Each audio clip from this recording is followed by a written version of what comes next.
House of Blurs podcast. We are your hosts. This is Nicole, and I'm joined by Dexter. What's going on, y'all? And new to the House of Blurs family this week, we have Tom. Hey, what's up? So this week, we are going to do a bonus episode called Throwbacks and THROWBACKS. So since, again, we've been stuck in the house and not doing shit but watching things and stuff. Some of the things that have gotten watched have been some pretty old movies that were revisited. So we're going to talk about those and their greatness. And then some shit that should just never have been made. Yo. So those are the throwbacks. So Dexter, you want to go ahead and start us off? Yeah. All right. So this kind of all started when I watched the old movie that I've been watching since I was a kid, The Golden Child. I don't know if anybody's ever seen The Golden Child. Y'all seen The Golden Child? Yeah. Mm-hmm. I'm saying I was watching The Golden Child. It's on Prime, and it's just interesting to go back and look at movies like that obviously had so much of an impact on us growing up, but when you look back and you actually watch it and take it in and look at it as an actual movie, you kind of laugh at it. You're like some of the things, some of the continuity, the characters, but then you see some familiar characters like Tyrion Lannister. as dear brother Doom said. Man, but we were just so what we're gonna do is I'm just gonna call out some movies that we watched and see if you guys have actually seen it or not. If you've seen it, let me know. We'll talk about it. If not, we'll keep it. Have you guys ever seen Quicksilver with Kevin Bacon? I have not, no. I've probably seen it once, but I'm talking like maybe 15, 20 years ago. I was young. Oh, man. So when I was a kid, this movie, for the youngins, HBO used to just play the same stuff over and over again. So Quicksilver was something that used to come on, and I used to sit and watch this every time it came on. It was about him being a bike messenger, and he got in beef with somebody. I don't know if anybody has ever seen, Tom, what's the movie that had Jordan Levitt? Jordan Levitt in there or whatever. It's similar to that movie. He was getting chased, and, he got into some beef. Similar to that movie, if, since you guys didn't see it, you can't really talk about it. So I'm going to tell you guys to check it. Okay, so we have one on the list from Tom. If anybody has ever watched 21 Jump Street from back in the day, it was a guy named Richard Grieco. I believe his name was Grieco, but I know he was like a heartthrob at the time. He was a model for all. I knew he was a big deal then. You would have really thought that he was going to be one of the biggest things out because he was a huge deal or whatever. He comes out with this movie called If Looks Could Kill, and it was, Tom, what would you say? It was like a James Bond type of thing? Yeah, like something like James Bond or like Kingsman or something like that. He used to be an international spy sort. You know what I mean? It's a case of mistaken identity. He had the same name as the spy, and they thought it was right. I know you've seen A Night at the Roxbury, right?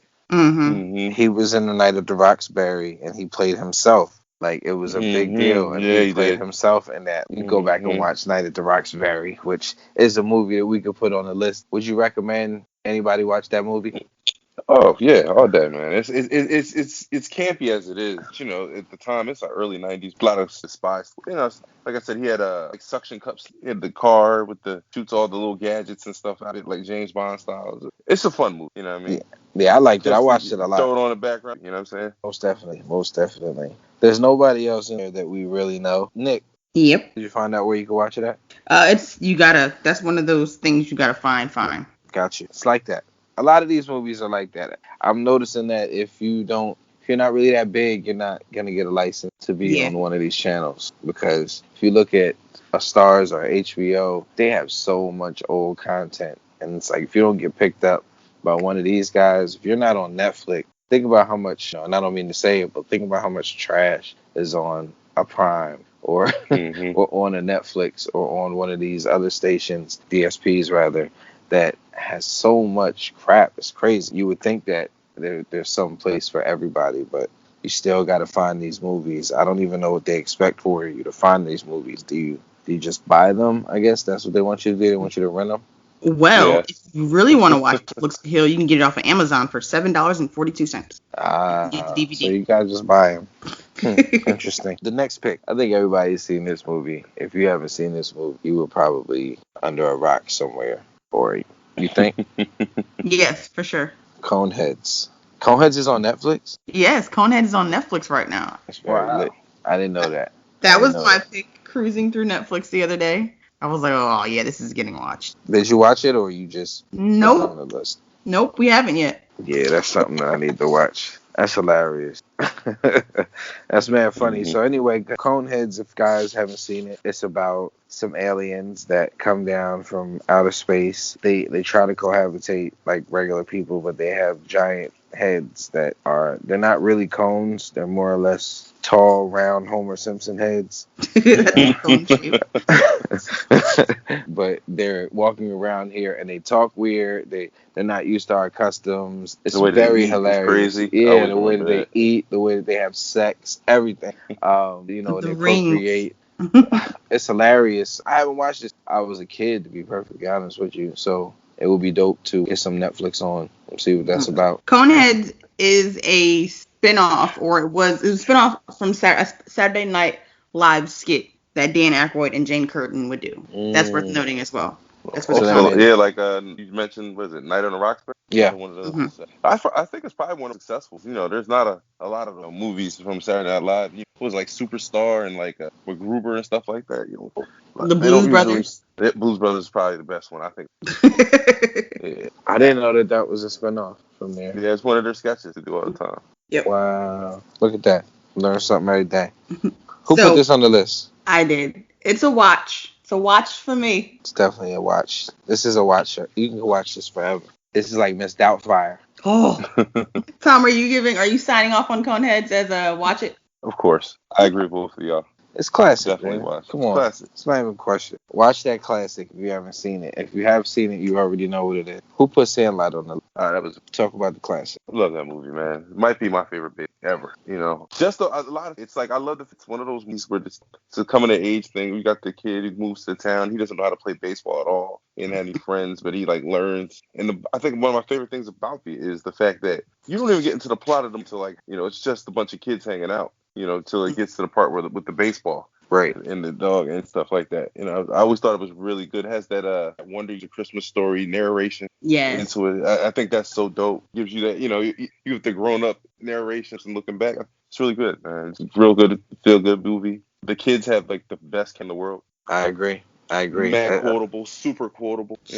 Quotable. Super quotable is though not even a question. But the great so many quotes. Right. You play ball like a girl. That whole... Yeah. It's interesting because, like you said, the movie doesn't even start until the thing with the baseball. And the thing about the baseball is, like, that literally is something that we had to deal with in our life. Our kids don't even really know what that's about. Right. We literally had to deal with times the ball went over the fence, let alone over there with a dog. But the ball just went over the fence and you can't even get over the fence. But let alone having this gargantuan Beethoven-like dog that's on the other side. Oh man, it's always a fun ride to watch Sandlot. Is Sandlot on? The scene at the pool with the kid. That's got to be the craziest thing ever. Right. Wendy Peppercorn. Yeah, Wendy Peppercorn.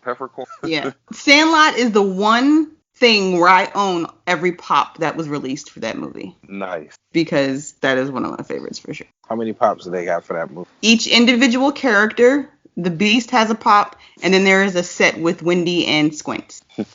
Squints Palidorus. Squints is a savage. Young savage. Mad quotables. So we don't have to do a vote for movies that are obviously classic. So y'all watch Sandlot. If you've never seen Sandlot, get on it. It's on what? Stars? Stars. Yep. Stars. I'm telling you, Stars got a lot of good stuff right now. Skeleton Key is my pick. Skeleton Key is one of those movies, in my opinion, it's one of the movies that it's my favorite type of movie where you watch it and you don't really know what's going on. Once you've got hit with the twist at the end, you're like, oh snap, and then you got to watch it again so that you can watch all the clues and find out. You got to watch it again, and all of the clues basically lead you to seeing the movie a little bit differently because you know the ending now. It's one of those movies. Tom, have you ever seen Skeleton Key? Nah, no, I have. I know what it is, just never watched it. Well, I ain't gonna tell you too much about it because, like I said, it's one of those movies where you can only watch it once in that way. Like when you first watch it, you experience it one way, and then every time after you watch it, you have to experience it a different way because you know. So that's my favorite type of movie. Nick, have you seen it? Of course. I know. I want you to watch it. Tell the people to watch it, or you should throw it away. For sure. No, it's a great movie. Yeah. So Tom, get to it. People, Who's in y'all watch it as Who's well. in it? Kate Hudson, Peter Sarsgaard, Joy Bryant, Gina Rowlands Okay. make up the main cast. And I guess what I can tell you about the movie is it's about Kate Hudson. She is a caretaker. Joy Bryant is her best friend. Her dad dies, and I guess she's a caretaker, but she's not taking care of her dad. Her dad dies, and she kind of feels bad, so she wants to make sure that she's, I guess, taking care of the next person with the utmost care because she missed out on her father. Yes, don't die alone or whatever. Basically, she decides to do a live-in thing. The pay is really good, and she decides to do a live-in thing where she's taking care of this guy in the house with his wife. She needs her to take care of her husband, and it's a whole lot of stuff that goes along with that. But it's a house that is unwelcome to even Kate Hudson. Like, they're unwelcome. Right. You know what I mean? Okay. For some reason, she's not feeling her. I assume that's what Skeleton plays the part into that part. Okay. Yeah, she's not really feeling her because she's from the South, and I believe Kate Hudson is from New Jersey. You know what I mean? So she's down in New Orleans. She's like, you won't understand the house. You won't understand this. So it's a lot of friction between that and telling her that she can't go upstairs. You know, it's a whole lot from there. Like I said, I don't want to tell you all of the movie. I am glad that you brought up the cast because a lot of the people that you see in the movie, you know, even if you don't know who Peter Skarsgård is. I feel like I remember seeing a trailer from it back in the day. That's why I wasn't sure. I was thinking the same movie. Yeah, check out Skeleton Key. That's also on Stars. This is a movie. I put this movie on here as well, but this is Tom's movie right here. This is a true throwback. This came out in 1975. Early Al Pacino. Dog Day After. This is a movie about a bank robbery. A lot of this stuff is just, you know, crazy that's ever happened. I do know Tom's seen this. Nick, have you seen this movie? I did, yep. I find it, you know, after watching now, it's a lot of grandiose things that would never happen the way that they handle bank robberies now. You know what I mean? Right. For example, he walked out of the front door mad time. You know what I'm saying? Like at least 15 times. In slight defense, he worked up the crowd. He got the crowd and the public sympathetic to him, so they weren't going to shoot him in front of people. In 75, they didn't just shoot white people in front of a large crowd. Right. Had he been black and had that been now, it would have been a wrap.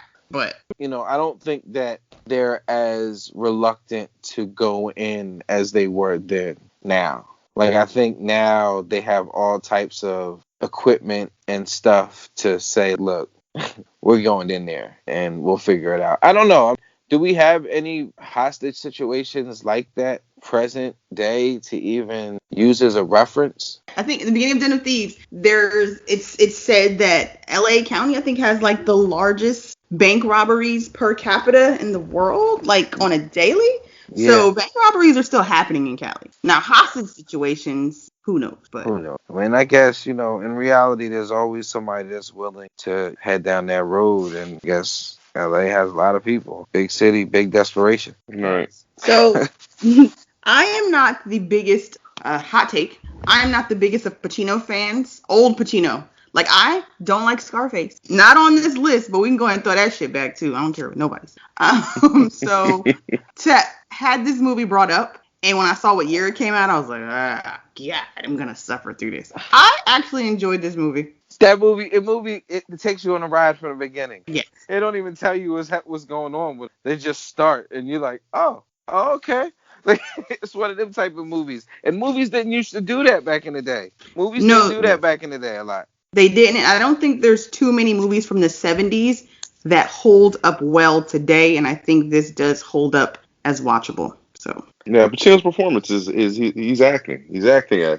It's him doing this grandiose. Like when we walked out in front of the bank so many times and giving testimonies to the cops, like what he, he's just enjoying what he's doing. He's having fun with this part. I mean, he's pretty. I mean, he's enjoying watching the whole movie. That's I think what makes the movie as good as it is. It's him. Like if you take him out of the movie, what do you have left? Yeah. Well, you got what's his name? The boy that plays that's his partner. Exactly. You know what do you have left? What did he say? He thinks Wyoming's a country. John Cazale. Yeah. Yeah, man. That's interesting how they cast people with other people. We've talked enough about Dog Day After. Get yourself some popcorn. Watch that on HBO. It actually just got added. That's why it's on our list, actually. The next movie, which I didn't know that it was on Prime, is Black Snake Moan. I have not seen this movie since, I think, the first time that I've actually seen it. So this would be interesting. I haven't watched this in a while. I'm going to go back and watch this. Who put this on the list? I did. As something that should never be watched again. Oh. This movie is the throw that shit back. Like, put it back where it came from. Samuel Jackson, Christina Ricci, fucking Justin Timberlake. Yeah, don't talk about Justin. Yeah, man. JT's a good guy. Don't talk about Justin as an actor. You can talk about him music. Actually, you know what? Let's dig into this cast, okay? Because this is an example of stellar cast shit movie. Samuel Jackson, Christina Ricci, Justin Timberlake, S. and Patha Markison, David Banner's in this movie, and there's other people. But like just that lineup alone, you would think this is gonna be great. Stunt casting just for the sake of having this on the billing. I don't know if I heard about this movie. I don't know if I just heard those names. That doesn't make me want to rush to see this movie. Like Samuel Jackson, he's known for doing any movie. He has the longest tenure or the largest amount of movies simply because at one point he took anything. I disagree with you about this though. I don't want to say I disagree with you as in a good movie. However, I don't remember it as being a terrible movie. But how many movies? Yeah, let's just talk about the synopsis of this movie. So how many movies have I only seen once? So yeah. The synopsis: a God-fearing blues man takes to a wild young woman who is a victim of childhood sexual abuse, looking everywhere for love and never quite finding it. Let's just talk about the scene where he ties her up, and he keeps her chained up in his house, trying to nurse her back to life, like trying to fix her because she's broken. And her boyfriend gets discharged from the army, comes back, he's batshit crazy, and then tries to kill Samuel Jackson because he's jealous. Don't nothing about that sound like a good movie. Yeah, I'm trying to. I've seen once, and it's like I don't think I remember liking it. Yeah, you might be onto something here.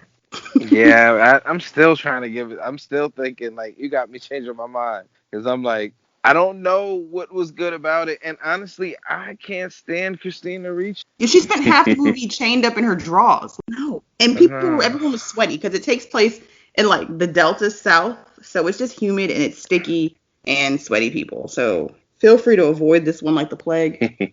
My personal opinion. You know what? The next one on this list follows pretty closely, in my opinion, with that one. Hustle and Flow. Whose movie is this? Whose man is this? That's me. I put this on here. This is another movie that I feel like it's good and terrible. not good options. Yeah, it's like good and not good. You know what I mean? Because it's almost like one of those movies where it's almost a black comedy. But the problem is, I think they're dead serious. Yeah. The problem is that they're trying to trace something that's dead serious, unfortunately. And it's an MTV movie, isn't it? Is MTV it? Films? It's an MTV Films movie, I think. Probably I didn't know so. that. Interestingly enough, you know what else Craig Brewer directed? Black Snake Moan. That just makes so much. These movies look alike visually. Yo, is that crazy? Yeah, What else has he done?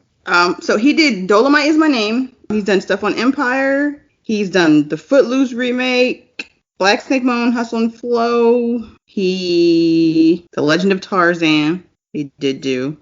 I mean, it's a mixed bag, it seems like, with him, to be honest. Because there's some good stuff on that list, but these two ain't it. It is an MTV film. Sorry.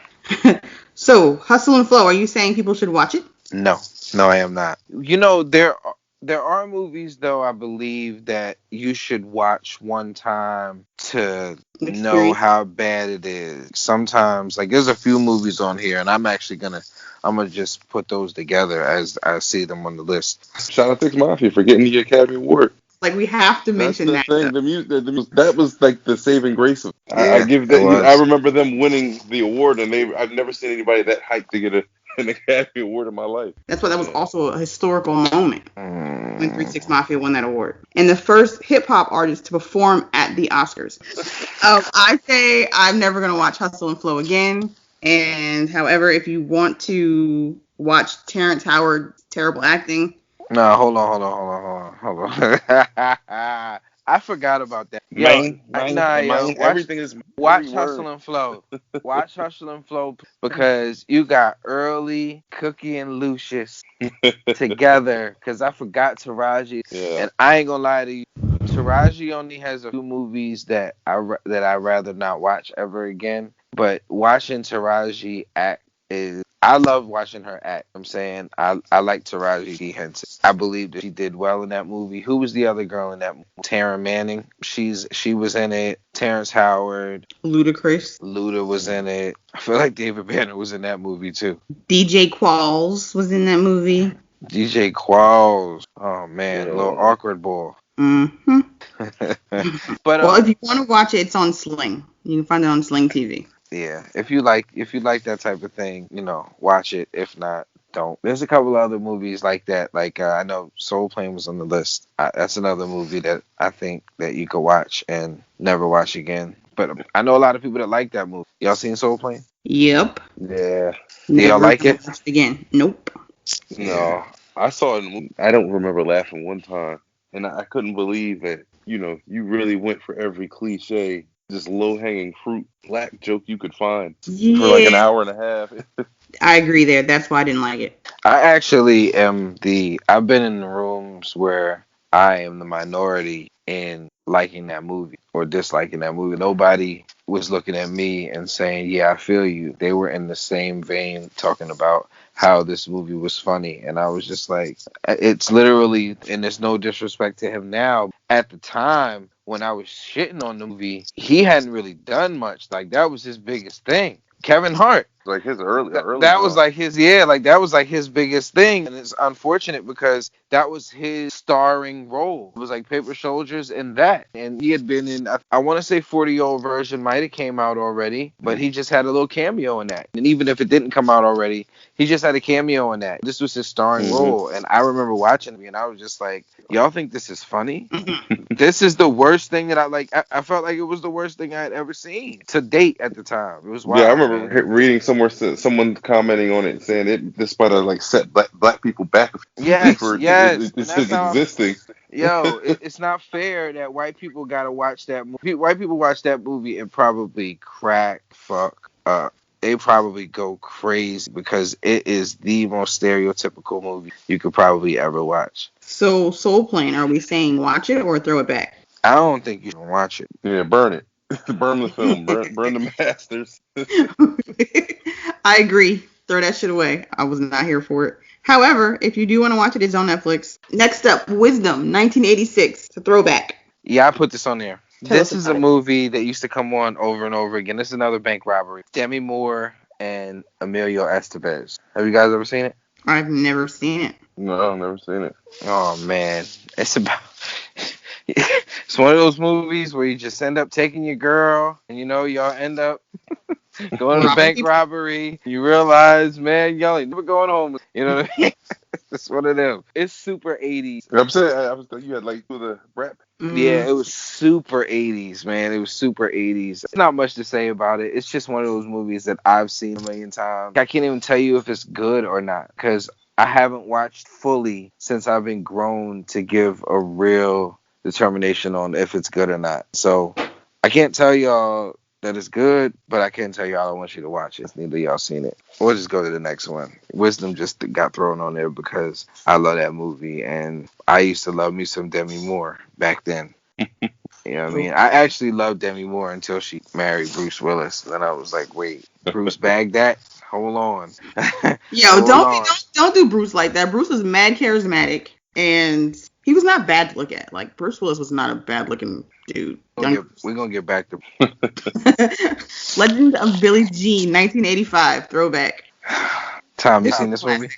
I have vague memories of it. I think I just remember the fact that Christian Slater's in it. Yeah, Christian Slater plays her little brother. And there's the girl actor later, but they're not related. Helen Slater. Yeah, that's what I remember most about that movie. And then their youngest sister was Yeardley Smith. Is that her? How do you say her name? Lisa Simpson.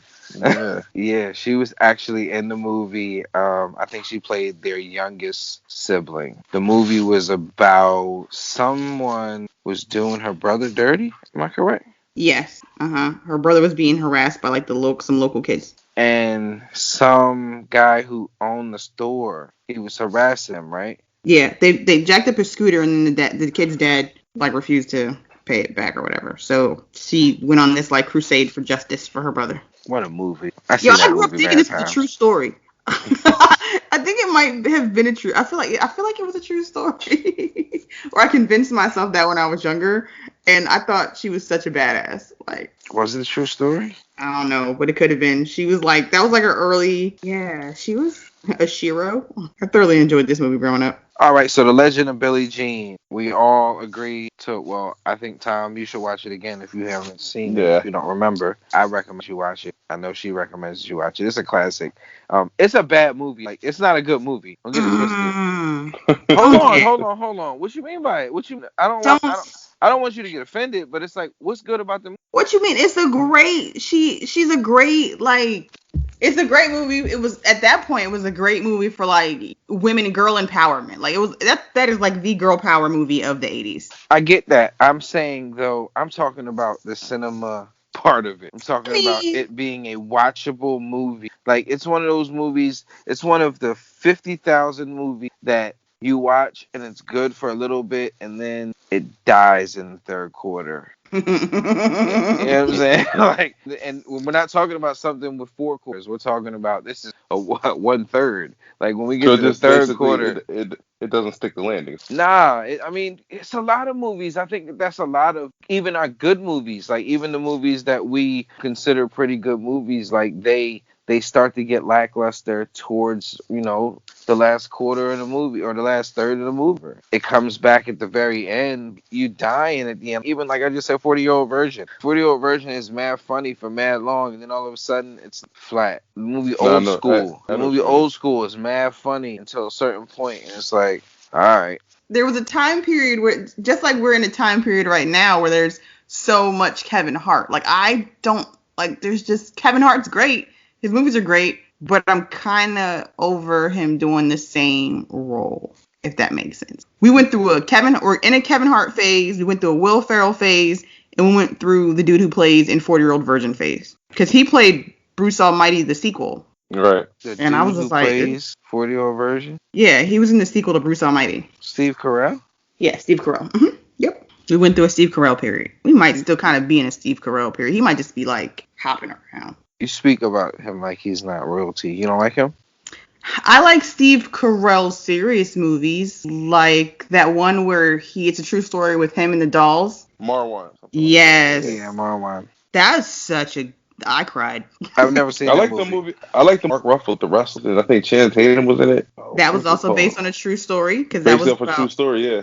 Yeah. So I love Steve Carell as a serious actor. His comedies, meh, I could live without him. You ever watched The Office? No. All right, stop this.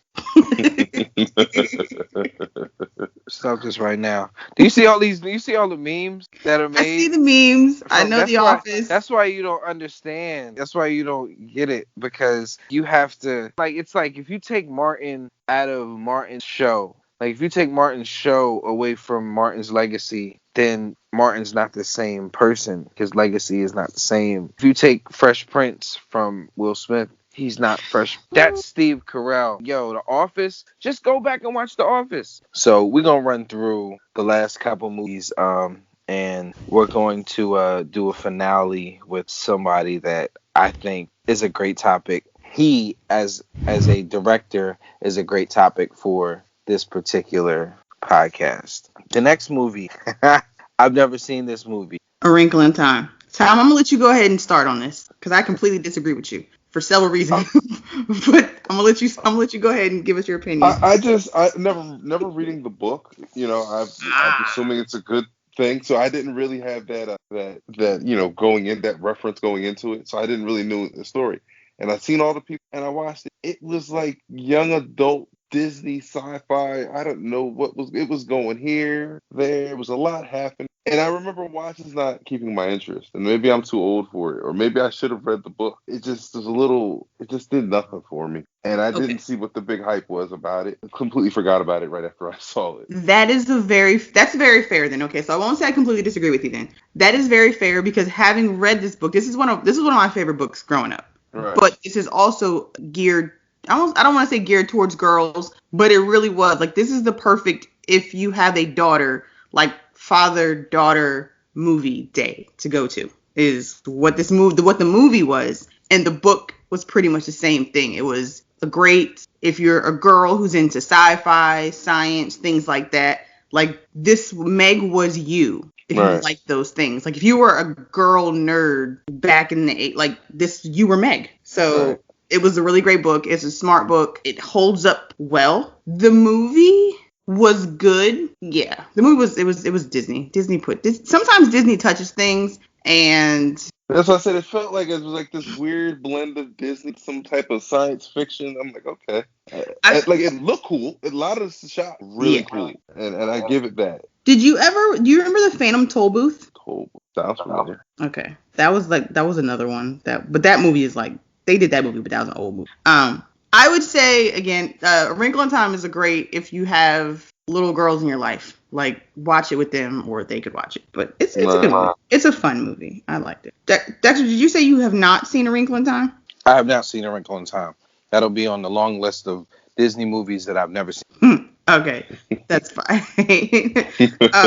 So we're going to take this to another throwback in time. Bully, 2001. This was my movie. However, I can't really take credit. I put it on the list. This is like a me and Tom movie. This is one of those movies that we have been, I don't want to say we've been watching it since back then, but it's one of those movies where I feel like Tom probably put me on, or I put Tom on. This was one of those movies when we were kids. It was like the movie Kids, kind of. The same director, it's the same director from Kids. Oh, there you go. I didn't know that. I didn't even know that. The Bully. That's why I did that. Johnny in The Wire. Telly. Yeah, he's in that both movies. The dude from The Wire, he also was in Bully. He also was in Kids. Kids, he played the protagonist, He's the one who was carrying it and ended up taking it from the girl. Man, that was a wild movie. This movie, Bully, just as wild. Bully is based on a true story. It's about a kid who was tormented by somebody who he would call his friend, but it was like extremely abusive. The dude who was bullying him obviously was getting bullied by his father at home, so he would kind of take it out on his friend. But he was extremely disrespectful to women. He was extremely disrespectful to his own friend. He didn't seem to have anything to live for. However, he's very codependent on this friend that he used to abuse. And anytime his friend would kind of turn on him, he would act like a little bitch. It was very interesting how somebody could be codependent on you, but you're the aggressor. You know what I mean? Bully is a crazy movie. They end up trying to kill him. There's a girl the main kid who's getting bullied, there's a girl and man, that girl is weird. She's the girl that married, I think, Macaulay Culkin married, I think. Oh, in real life. In real life. You know what I mean? Interesting. She kept telling him, she kept saying, we gotta kill him. We gotta kill him. Like, in real life, she got life with them. Even though she didn't do a daggone thing, she ended up getting life with them as well, because she was almost the Bonnie and Clyde. She was like Bonnie. I remember in the movie, all she kept saying was, we got to kill him. We got to kill him. We got to get him out of here. We got to get him out of here. We got to kill him. We got to kill him. And it was just like, she's crazy. And they really killed him. And yeah. It was a crazy movie. But it was one of those movies, when we saw that movie, I think it was 2001. So this was early to the point where it wasn't like DVDs where we had YouTube and the internet. So these were movies that were that were learned about through word of mouth. And so, like, Kids was one of those movies. It was. Have you ever seen that movie Kids? And then knowing that this was the same director, I think I went probably found it or Dex found it. But I Yeah, remember these us are. watching it. It was so early in the game, was really getting into like movies and more independent stuff. So I feel like it has like that kind of cult following. It was very like raw, brash, and for that time, 2001, people weren't really making those type of movies that were that gritty in a sense, or that like I said, just that raw about what's happening. The first line of the movie is like, say, like, I want to suck your dick or some shit. It's like the first scene of the movie. And I'm like, the hell? You know Yeah. what I'm saying? I definitely think it's something that should be watched. I agree with that. It's a moment in time that should be watched. Like Kids, Another Girl in the IRT. Oh, Another Girl on the IRT. You don't know Right. about that movie, yo. Yo, you don't know nothing about that movie. Yo, I had to look it up. The first line is, "I want you to suck my big dick." Yeah, it was You know what something I'm like saying? that. That was the first thing he says. He's on the phone. Then all of a sudden, his name is Marty. And it says Marty is on the phone with a customer talking about big dick. And then Mrs. Puccio was like, "Marty, honey, dinner." And you're like, oh, shit, look at this double life that this guy is living. Bully should be watched. You know what's funny? You mentioned Kids. I'm not going to stay on this long. I remember watching Kids in health class. The next 3 days, 2010, Russell Crowe, Elizabeth Banks. I love Elizabeth Banks. I ain't never seen her in anything that was bad. And we can combine her with this next movie because the next movie is Elizabeth Banks too. She's on Man on the Ledge. But I like her. Keep going. So, basic framework of the movie, she's wrongfully or she says she's innocent of a murder. And her husband is trying to break her out of jail. And he's got 3 days to do so because they're about to move her somewhere else. And yeah, it's a time-sensitive caper film with action and plot twists and takes and turns. I thought it was a good movie. I enjoyed it. Tom, you seen it? I've seen it one time, and I remember that I enjoyed it. I saw it. It's something I actually would like to. It's one of those movies, man. It's definitely one of those movies where you watch it. It's kind of like Skeleton Key, where you watch it one time and you got to watch it differently afterwards. It's not as detailed in where you'll watch do different things, but once you know the real story about the situation with her, then you watch the movie differently. I like Russell Crowe. I mean, he's one of those guys who, if you just watch his movies, you'll probably be in good shape because he doesn't really have any bad movies. What's the new movie he's in? He's like stalking some chick with like a road race in the movie. It was a theater movie. Where he was stalking somebody? Yeah, it's like a new movie that just got released in the theaters. I forget what it's called, but I know he looks fat. That guy's, I know he changes up a lot, like how he looks. Yeah, he looks really fat. Jeez. Like John Goodman. He looks like John Goodman now. Yeah, he does look like John Goodman. He's fat, yeah. That's the trailer. When I see the trailer, like, yo, why is so it's called fat? Unhinged. Yeah, Unhinged. Dan Connor. I kind of want to see this, so we're gonna find this movie. Yeah, I want to see this too. I want like to see. I said, I like him in everything. He's dope. Like, I would be sad to find out that he's not a good guy because Russell Crowe seems to be pretty good in most movies that he's in. He has a pretty good. I don't know, man. This was a COVID release. Yeah, it just definitely. Put it out. First of all, he's fat, so I don't know. I don't know who's asking him to do these things when he's.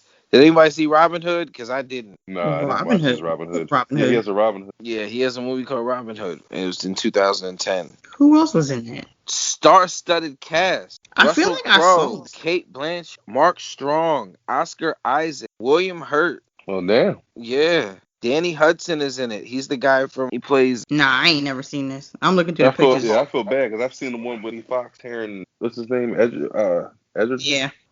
Yeah. I've seen that now. Next up is Man on the Ledge, which also has Elizabeth Banks in it. And someone is supposedly wrongfully accused of stealing a diamond. And he's an ex-cop who breaks out of jail during a funeral. And he's trying to prove his innocence. This was a mixed bag for me because it's one of those movies that starts off and you're like, this could be great, but doesn't stick the landing. I've never seen it. Is it an older movie or is it something that came out more recent? Came out in 2012 and it's on Showtime. This is one of those movies where the premise of the movie sounds stupid. It's like Snakes on a Plane or Phone Booth, where it's ridiculous. But I think all three of those movies were decent movies. Like Man on the Ledge, Phone Booth, and even Snakes on the Plane. Now, Snakes on the Plane is corny, but this is not.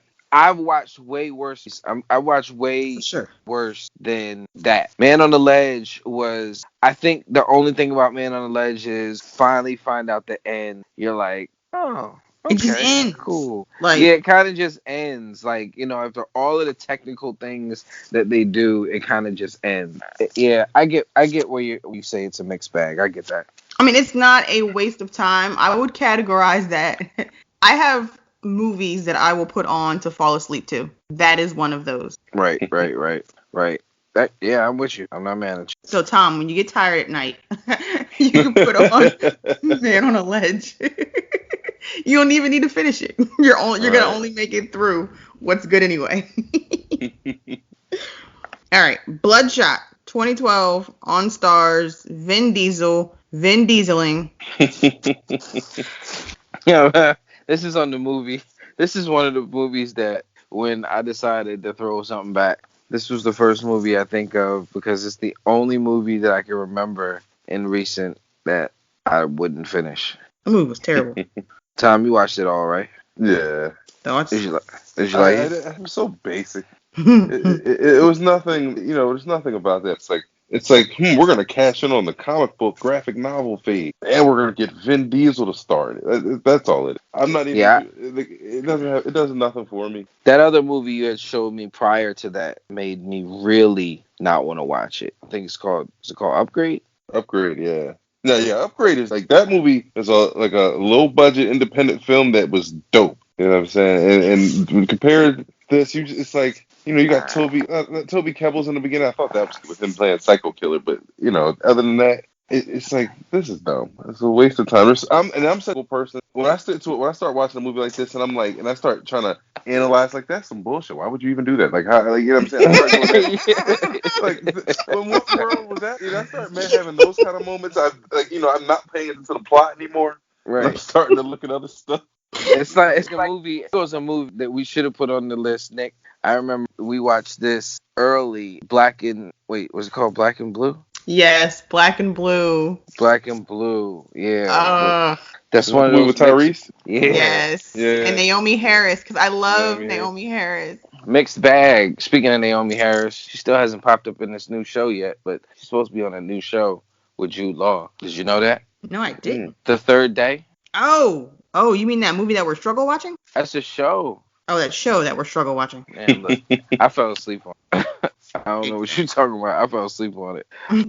I watched it with my mom. Like, my mom watched it, and she's like, what do you have me watching? And I was like, I don't know. It's the first pilot. It's kind of slow. But I think that's why it comes on Monday. Basically, Black and Blue is one of those movies where it's a good movie. It's got Naomi Harris, Tyrese, Frank Grillo or something. Yeah. Mike from Coulter's Hydra. In it. Cage plays the bad guy. It's very interesting, very interesting movie. I think that the only reason why that movie is trash and the only reason why I brought it up is because it's one of those things where she is running from someone, but then when she finally like finds the person that actually does something, well, why didn't you reach out to her like earlier? All right. You could have said something to her. You could have reached out to anybody above. She witnesses a shooting by a cop. Her partner he gets out of the car and he tells her to leave in the car or whatever. Or something like that. Yeah, and she sees something that she ain't supposed to be seeing, and they shoot her. And then they can't find her, so she's running. And like I said, she can't tell the immediate people around her because a lot of people are in on it. But there's mad people that are above that person and above that person and above that person. Yeah, I think so I don't understand why you I can't just. Why you just call that person? Why ain't just holler at the above, like, you know what I mean? Yeah, like, you can't go holler at a senator or something. Why ain't just call somebody? You could have called the news for all that. 911. You just like, okay. So the movie feels cheating. Like, those movies they bother me because that movie it's a well-paced movie. The acting is not terrible. The plot isn't even terrible. It's just that one thing that I believe is that important. It's too important of an inconsistency for it to be a good movie. Yeah. You know what I'm saying? Does that make sense? Yeah, no, what it is I don't want to say lazy writing, but it's like you almost just bank on the fact that, or no, let me roll that back. this wasn't meant for y'all. This is meant for people who aren't gonna think that hard about this movie. They're just gonna watch the movie and be like, oh, that was a great movie. Right. Whereas when you have people who are actually gonna be like, wait a minute, that don't make no fucking sense. Yeah, Tyrese just broke into the police station. Like wait, he started knocking cops out, stole the cop's gun, and just walked out of the police. Wait, how? That's a fact. That's a fact. So, would you guys recommend anybody watch that? Black and Blue? Yeah. I'm going to say watch it just because of the fact that it has so many black people in it that are good actors. Like, it's a good, it should have been a great movie. It had potential to be a great movie. So it's one of those ones where if you're a Naomi Harris fan, watch it. If you're a fan of Tyrese's acting, watch it. If you like Mike Coulter, watch it. I think you should watch it just because Mike Coulter is a villain for see what that is. In New Orleans, mind you. This takes place in New Orleans. Right. You should see what that is. But okay, so let's move on to the last single sleeper that we have on here. It's Wicker Man. Wicker Man. The 2006 Wicker Man, we should, because this is a remake, so that should be noted. Gotcha. Yeah. The 2006 Wicker Man stars Nicolas Cage. Is there anybody else famous in that movie that we know of? Ellen Burstyn is in it. Lily Sobieski is in it. And that's... So the answer was no, right? No, the answer is yes. Ellen Burstyn. Who Ellen Burstyn? What you mean? I don't know her. Requiem for a Dream. She's the mom. Oh, the one that was going crazy. She's like the mom in The Exorcist. Yep, I was about to say she's in The Exorcist. Yeah. She's in. Oh, awesome. No, Ellen Burstyn is. You got it. Y'all win. I'm bad. And Lily Sobieski is the one who looks like she could be Helen Hunt. Like she should play a young Helen Hunt anytime you're gonna do something where Helen Hunt was young. I've never seen The Wicker Man, and it's crazy because I'm a huge Nicolas Cage fan, and it's one of those things like I've for this movie for years. I am so aware of it, and I just never have caught a time to sit down and watch. It's like it's in the top 3 of movies I want to watch. Interesting. All right, so this is an interesting topic, and it's great that we left it at the end because in reality, I really like this movie. And Nick really hates this movie. Mm-hmm. Yeah. Oh, no, I'm definitely watching that. You know what I'm saying? Like, I've watched it back in the day. And to be fair, I haven't watched. I started to watch it, and I told Nick to watch it, and she did watch it. I fell asleep when I actually watched it. So, I haven't seen it in years. You know what I mean? However, I just remember I lost the entire movie. And then I was lost the entire movie. And then it was a big surprise to me at the end. However, I think that because of the time when I saw it, it was able to get me, as opposed to now. I think movies are a little bit more intelligent and maybe it's not as good anymore. So again, it's a remake of a 70s movie, and essentially they did this movie scene for scene, damn near line for line. So if you redo a 70s movie in the 90s and you don't really change much, they don't always hold up well. I actually remember watching the original movie, and when you have culty movie, because it's a culty movie, like Midsommar, where it's weird culty stuff going on. But yeah, nah. Tom, if you're a Nicolas Cage fan, you need to watch it just so you can be disappointed. Your favorite actors. So this is like role choice. Con Air. That's how I usually draw the line. Con Air was great. I love Con Air. That's what I'm saying. Everything after Con Air kind of got funny. Well, how can you even still be a fan of him if everything after Con Air? That was a long time ago. He was a lot of crap after that. You talking about when he was super mega blockbuster star. That's what I'm saying. Once you liked him then. You liked him when he had acting chops and when Face Off and stuff like that. I got you. Leaving Las Vegas is one of the best performances I've ever seen in my life. Yeah, that's great. I gotta watch that movie. I'm gonna put that on my next throwback movie. You know what I'm saying? The National Treasures were great because I'm going through Nicolas Cage's IMDb now because I need to see what came after that. Bangkok Dangerous. That was terrible. Oh man, he got for every bad. I mean, for every he got 2 whack movies. That legitimately might be true. That's pretty accurate. Interestingly enough, yeah. Like he literally has a 2 for everyone. Serious. Like I tell you what, he got a couple of greats though. And what do you expect from young Coppola? Right. Yeah. So I'm never watching it again. Dexter, will you ever watch that movie? Well, you're gonna finish it. I'm gonna watch it one more time to see if it's even worth speaking of. Matter of fact, I'll probably watch it with Tom. I was just about to say y'all can watch it together. Yeah, I'll probably watch it with Tom. Definitely. All right, so that concludes individual.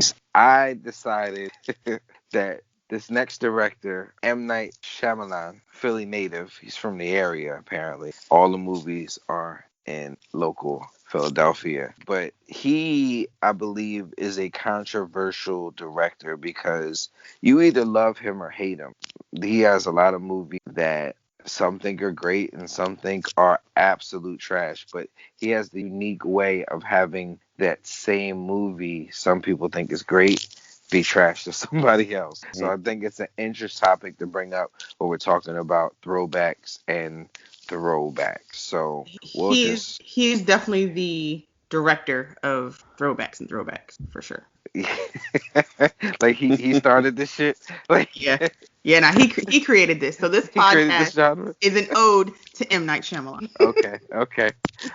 That's not his first movie. However, it is his first big movie, and I think it put him on the map. It is the movie that we've all seen, so we've all been able to kind of digest this movie. The ending is, I believe, one of those movies like Skeleton Key, right, Tom? Yeah. You know what I mean? It's one of those movies that It's one of those movies, like I said, you need to watch it a second time because after you watch it the first time and you can plot twist and go back and watch it the second time to see all like the little things you didn't notice that were like hinting, but like into what the plot twist is. I feel like that line is probably in the zeitgeist right about now. Everyone knows I see dead people. It's one of those things that you've heard 1,000 times. You didn't know that was from that. Right. Young like Haley Joel Osment. Young Haley Joel Osment. Yeah, man, that was a classic. It's one of those movies where you'll never see it again the way that you saw it the first time. It's a watch for me. I agree. Yeah, definitely. Definitely a watch. I've never seen Stuart Little. I didn't know he wrote that. Did you guys know he wrote that? I did not know he wrote Stuart Little. However, I love that movie. That had the little boy from. Is it Jonathan Lipnicki? Is that his name? Yes. The brain thing. The brain weighs certain pounds. You said Jonathan Lipnicki? Yes, that's his name. From Jerry Maguire. He was like Mike. Yep. Okay. Yeah. That was such a good movie. Stuart Little's great. I've never seen that movie. I'm gonna check it out. I've never seen that. I've seen it too. It's a watch for me. Okay.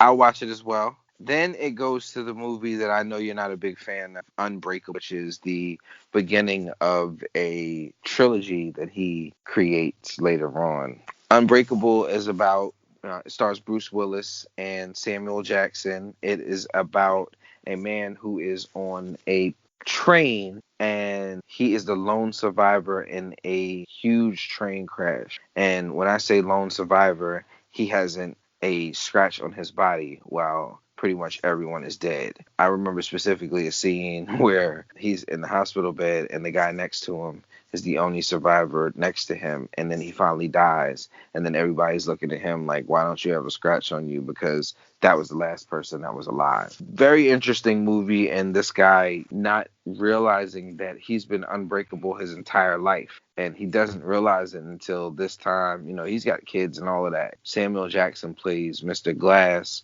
which is kind of like the opposite of this unbreakable character, where he basically is susceptible to accidents and he's broken every bone in his body pretty much.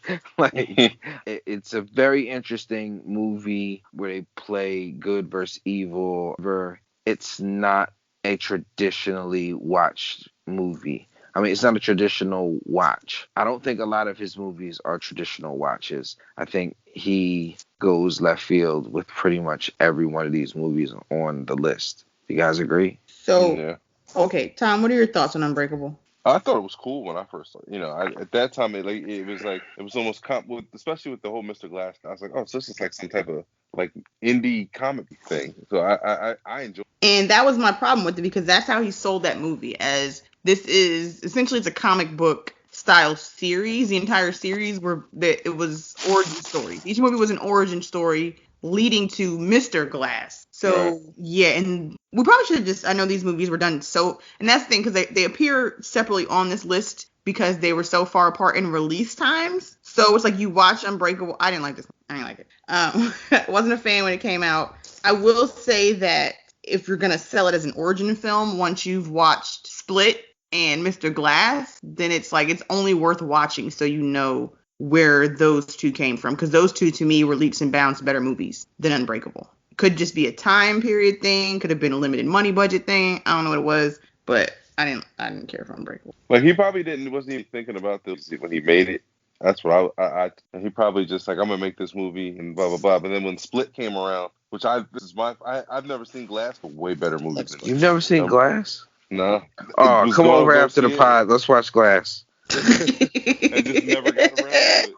Oh man, I went to go Glass see something else that weekend. I think whatever you went to go see, I went to see Glass because I don't think I seen that movie. I remember us having a conversation about it, and I went to go see Glass. I thought Glass was really good. I really liked Split, so I definitely was going to see Glass because I was trying to figure out how he was putting the three together. Yeah, but if you haven't seen Glass, let's just move on to Signs. Or Unbreakable, we already got everybody's info, so let's just move on to Signs. Signs, controversial movie again. I like Signs. Do you guys like Signs, or are you? I liked it.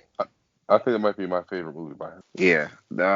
Mel Gibson and Joaquin Phoenix are fucking magic on screen together. Like, I enjoyed that, and I want them in more movies together. Yeah, this is one of the best movies. Mel Gibson is an amazing actor, phenomenon. Yeah, like he's a shithead, but damn man, he's good at what he does. He's really this movie. I think y'all should check this movie out. I don't even want to spoil this because this movie is one of the movies where this movie is creepy. This movie is, it's a thriller in every sense of the word because you never know what's going on in this movie. Yeah, that's what I'm not a fan of horror movie. I'm a science fiction guy, and I almost saying the subtleness of the aliens, but when they pop up, it's always like oh shit, like there they go. Like it's like you don't expect it to be like a lot of build up and a lot of force. No, it's they pop up on shit like out of nowhere, and I love that.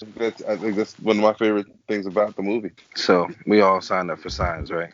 Yep. Mm-hmm. Signs might be M. Night Shyamalan. I agree, that might be my favorite one of his movies as well. Okay. Move on to The Village. The Village. I actually like The Village. People don't like The Village. The Village, before I even, take it to you guys, I remember specifically about The Village being what they do now, what they did for like an Antebellum, what they did for even like the movie Midsommar. What they do is they don't know where to place these movies, so they just put them in the horror genre, which I believe it is a detriment to the movie sometimes because when people expect horror and don't get horror, they are disappointed. You know what I'm saying? So This movie was billed as this horror movie with this monster in this village attacking this village. And when you watch the movie, it's not that at all. Right. Any thoughts on the movie, guys? Did you guys like it or did you guys dislike it? I liked it. That was still in the time when I think about the time The Village came out, it was okay, a new M. Night Shyamalan. We got everybody go to theater. You know what I'm saying? And you're getting to that point. And you said I enjoyed like this. That was actually what I was going to ask you guys. Do you feel like him having like the twist is like cliche for him, or is it like a trademark thing? Would you rather him just make a regular movie that are more straightforward, or do you like the fact that he has like these twists, the plot in all of his movies? I like the plot twist. It keeps it engaging because you just don't know what you're going to get. There was actually another movie I was trying to see if it was on this list. That was a Shyamalan movie, and it's not. It's not on this list, but it's the epitome. I like when his movies, when you think it's going to be something more and it's not. I like overall, from a elevated point, I like M. Night Shyamalan's style of movie telling. So I'm okay with it.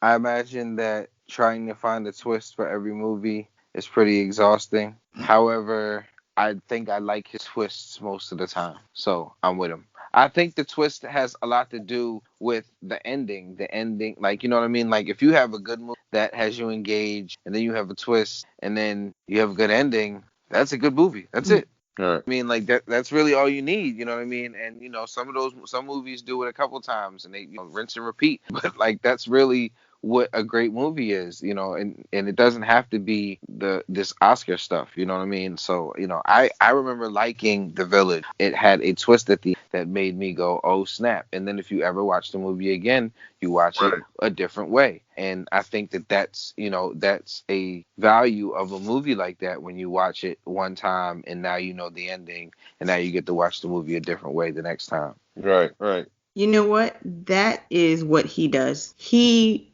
makes it so you have to watch his movies more than once. There's not a single M. Night Shyamalan movie you can watch just one time. You have to watch all of his movies more than once. Yeah, I agree. So it's something to see. Mm-hmm. Lady in the Water. Okay, go ahead. No, go ahead. No. It's definitely something better for the end. So go ahead. Lady in the Water. Lady in the Water. I didn't see it. I saw it. I saw the movie theater. I saw the movie theater when it came. Weird.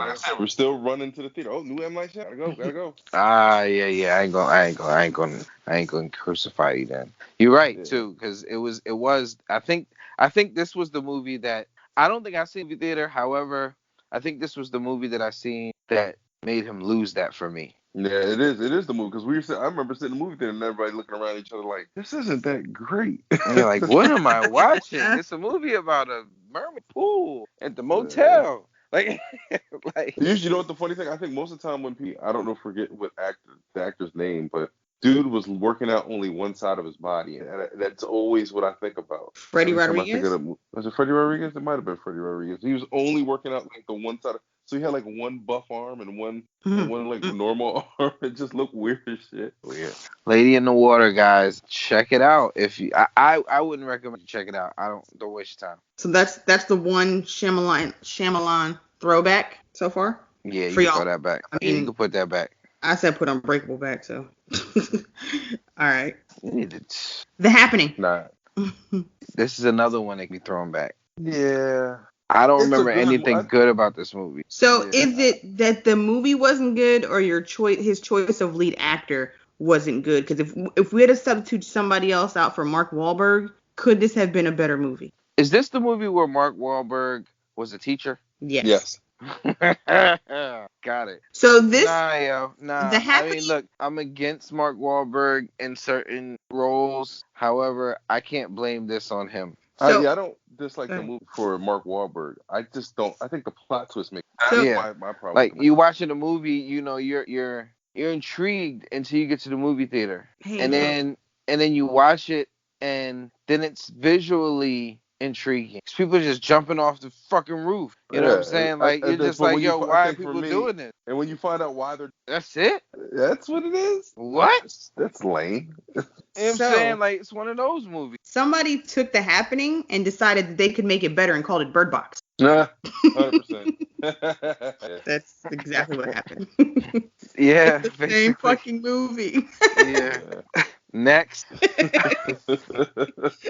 Last Airbender. I've never seen that. Don't watch it. I've watched the cartoon, and I was a fan. My son used to watch it, and I was a fan of it. And yeah, this movie is so. Shout out to Dev Patel. He was acting back then. Roles. So this was an example of taking a movie and whitewashing the cast. 100%. So that was like the beef with Avatar, because the anime is brown people. That ain't what was in this movie. So that's the throwback back. Or let it cook. Put it back and let it cook. It could be better now. Come back around. I think Avatar is being redone now. I think it's Netflix. Trump was supposed to be doing it before the pandemic. They were going to reboot it, a live action version. And the Netflix original. It'll happen probably eventually. Yeah, there's been a call for this to be fixed since it was released from the anime community. So Devil, which takes place. Hey, sorry. Right. You can edit that out if you want. No, we'll leave it in there. Your excitement is great about this movie. I enjoy movies that take place in single settings because that gives way to great dialogue. This didn't have necessarily great dialogue, but it just had like, what the fuck is happening? And I thoroughly enjoyed it.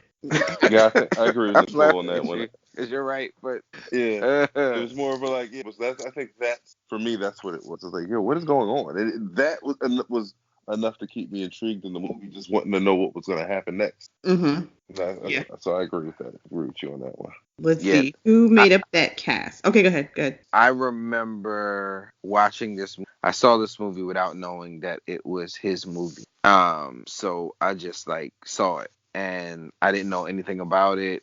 And I too enjoy movies that are done in a single setting because I believe the quality of the movie is based on what you see on the screen instead of kind of distracting you with everything else. Movies like Room, movies like this, movies like, movies Re- where uh, you're in a Reservoir Dogs, I think that's another one. Devil was good, guys. I just want to say, give everybody a synopsis. It's about 5 people: Bokeem Woodbine, Chris Messina. Chris Messina, the guy who Mm-hmm. played Zazis. What's his name, Tom? We've butchered this in a previous podcast. Here we have. Oh. I kill his name all the time, but his name is Victor Zass. The Zass. Victor Zass. He played Victor Zass in Birds of Prey. We talked about this previously in the podcast. But he also, I know him from here. And it's funny because I saw him on Birds of Prey and I found him and I was like, I know him from here.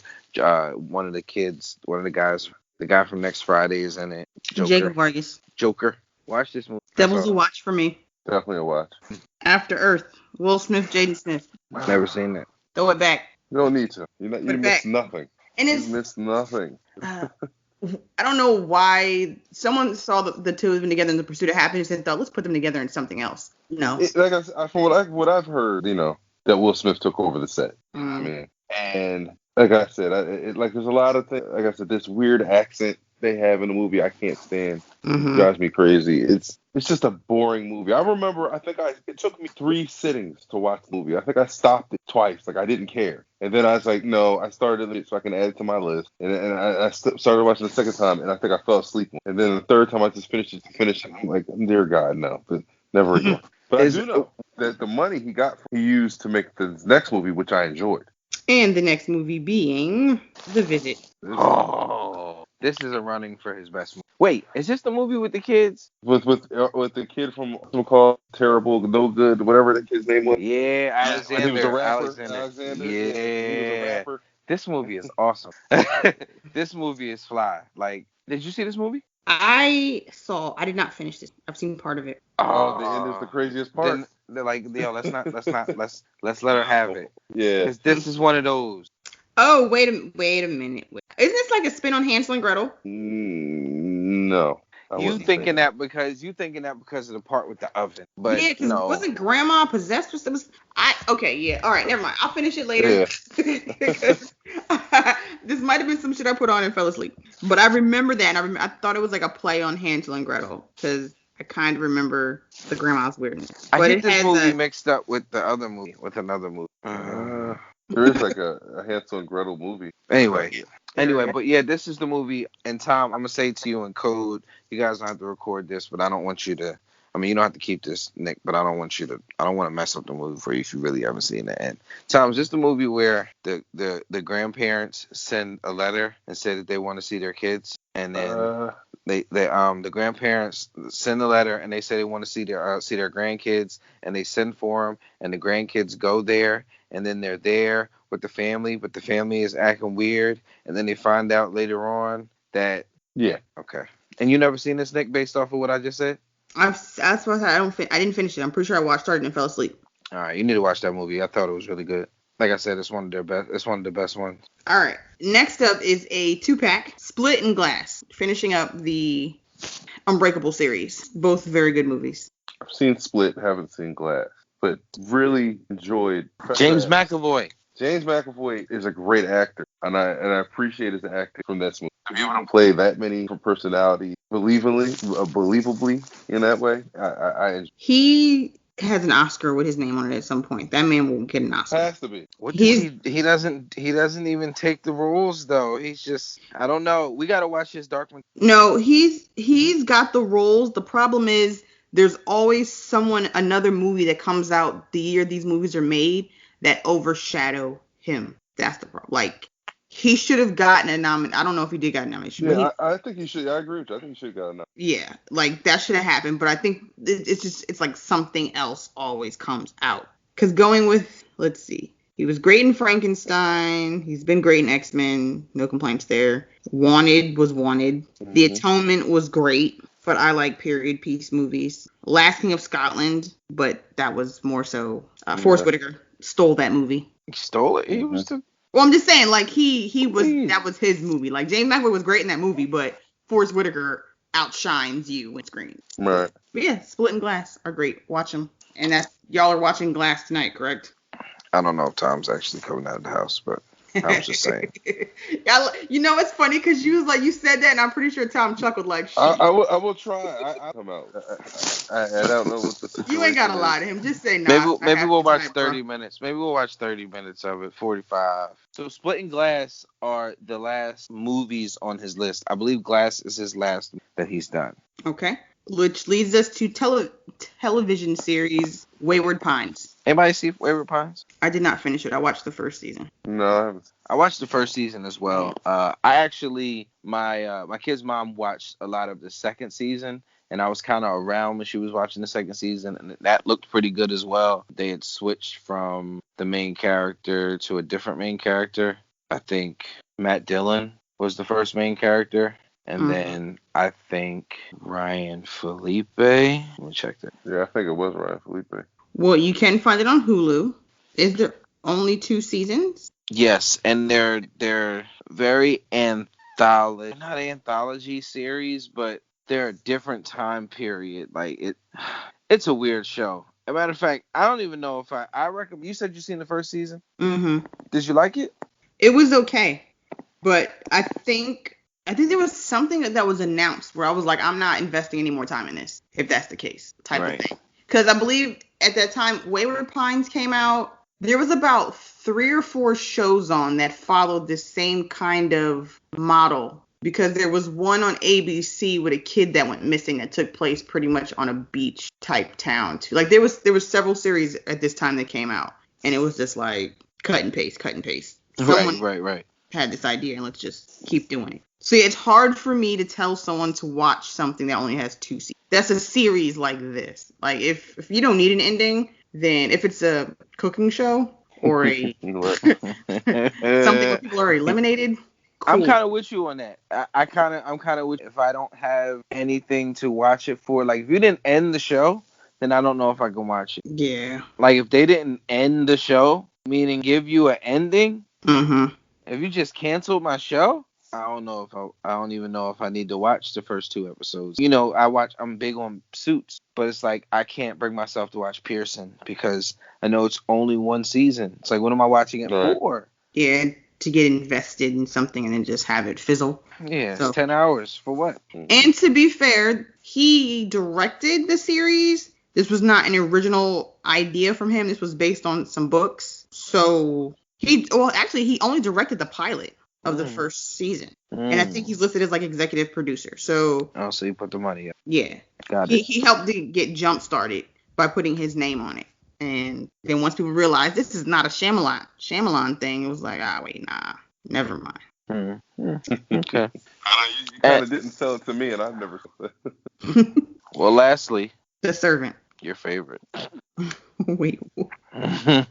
Nah, you're not your favorite, but you said you liked it. The Servant is on Apple TV. If you have recently upgraded your iPhone, you can get a year of Apple TV for free and just watch The Servant. Not just watch The Servant, but The Servant's definitely worth watching.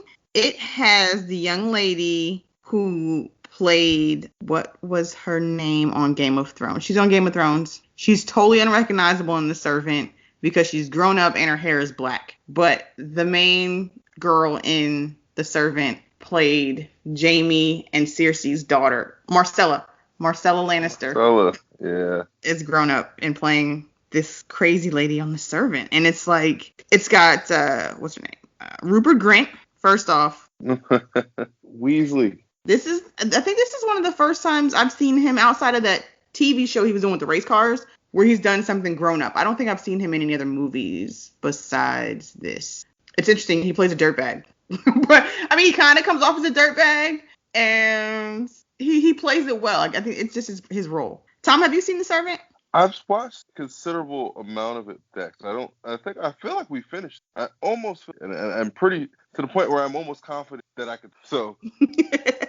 Okay, I just want to spoil. We're not going to spoil it. I remember, and I like Toby Kebbell. Yes, and Lauren Ambrose from 6 Feet Under is also. So, it's a good cast. Again, this is very much on brand with M. Night Shyamalan, where you start this buildup of things, and it seems like there might be this deeper, darker, supernatural twist, and it's just kind of like regular, but it's still great. Yeah. And this is getting a second season, so there Like I will like be. you said, I like you were saying with the like stuff that's with like in a single setting. I think that house is crazy that they live in. Yes. And the way it's shot, show is shot in that house. The shots of him cooking, Toby Kebbell cooking, I think is really crazy. He's like this super chef, and he's making all this stuff. But the way they're shooting that, it's crazy. Like the tone of it, like the color, Mm-hmm. I don't know, the saturations or whatever is good. It is a beautiful show. What'd you say? I was gonna say before we close out, tell them what it's about because the concept. Why I don't remember. No, I do, but I'm trying to do it without giving away. It's hard to tell someone. This couple who's dealing with a traumatic event hires a nanny for their kid, and the mom is she's a weather reporter for basically ABC News in Philly, because it takes place in Philadelphia. The husband is a chef. He's busy. Granted, he works from home, so why do y'all need a nanny? Was one of the questions early on when he is home. But he's busy because he creates new food for. So he's home, but he's busy. So having a nanny part-time in the house take care of your kid does make sense when you've got one person who's out of the house crazy hours and one person who's home crazy hours. But they're a couple dealing with a traumatic event who has to bring in a nanny for their baby. Anything beyond that's going to spoil it. Right. That's pretty good, Nicole, because I was thinking about that as soon as you said it. Like, how do you describe this without... Yeah, and it's M. Night Shyamalan, so you know that's just not it. Like, I think it's pretty safe to say that's what it is on the surface, but that's not what it really is. So I agree with you. However, it's one of those things. I think that's why I don't really care for, because once you find out what it is, you're like, oh, okay. And then, you know what I mean? Like, seriously? Like, yeah, that was like I sat here. That's my issue. Like, he always got me invested, It but it doesn't always pan out. You know what I mean? It doesn't always pan out. It pans out sometimes. It's like, what you got me watching, dog? Like, and what made your weird ass mind go to that? Just you guys, y'all into You into it too. You just scared. Cause you love that haunted hell house, brother. You love that. That's like, more, great horror it's a dime a dozen out there. I mean, I guess it's like a great action movie, because there's a lot of trash action too. You know what I mean? I don't classify this as a horror. Like, there's horror and then there's psychological thrillers. This is probably more along the line of a psychological thriller. I agree. I mean, what's really horror anyway? Conjuring? Candyman. That movie still scares the shit out of me. I gotta put on like Finding Nemo after I watch Candyman. I can't just watch that and chill. Nah, I need to go outside. Some light. Hellraiser, horror movie, still scary to this day. Those are whack. You're great. Okay, so our next bonus podcast, we're gonna talk about horror movies that we love and that we hate. Because that's a conversation. It sure is. But thank you, M. Night Shyamalan, for giving the world these great movies to debate about and make us watch more than one. Because there's a lot of movies out there that you just watch it one time and you're like, yeah, fuck this. And it's like, even the ones that you didn't like on his list, you still like maybe needed to watch it a second time to be like, did I see what I thought I saw? Yeah, no, I still saw that dumb shit. So this is a good podcast. Thoroughly enjoyed it. Thank you, Tom. Thanks for having me. I appreciate it. Yeah. Don't worry. We got you signed up for some other stuff too. So nice. Voluntold. That's what they call it. It's my partner. We gonna do it. All right. Well, on that note, take care of yourselves and be good to each other. That's a pod. Word. And it's not recording.